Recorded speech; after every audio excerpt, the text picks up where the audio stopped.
In today's video, you determine your calorie and macronutrient targets for your fat loss phase. Now you want to figure out how to set up your days of eating to crush your goals.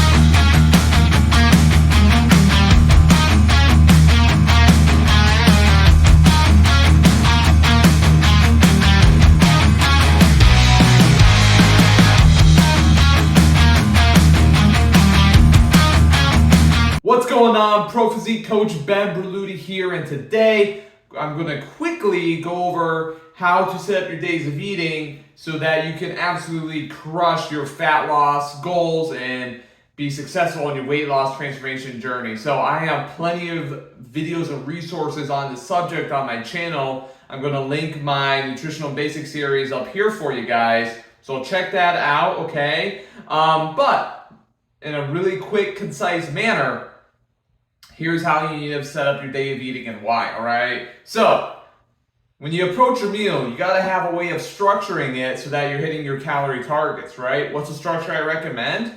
Well, you start with a lean protein source, you pair with a complex carbohydrate, you add a fruit or vegetable, and then a low-calorie condiment, okay? Lean protein source, something like a chicken breast, right? A complex carb, something like a potato, right? Fruit or veggie, hey, maybe we're pairing it with a salad, right? Condiments, hey, maybe we're going for a sugar-free condiment, something like that. We want to make our food taste good, that way we stick to our routine. I'm also going to link my video on low-calorie condiments and my thought process around such things right here for you guys. Check that out.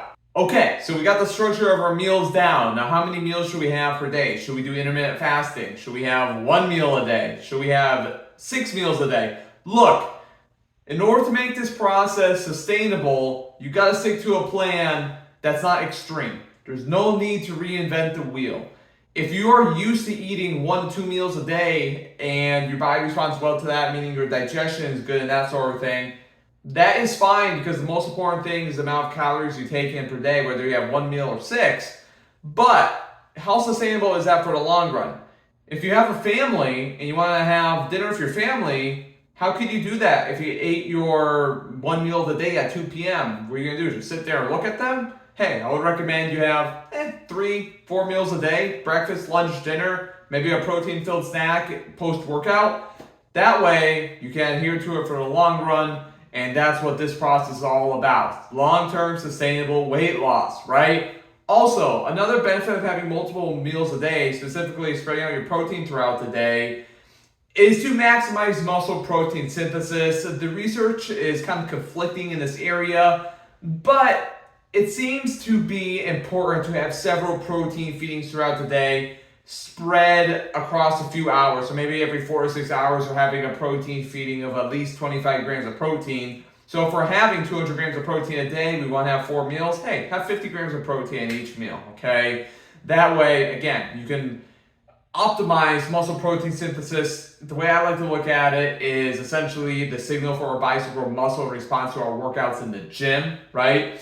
So why not try to optimize that process, okay?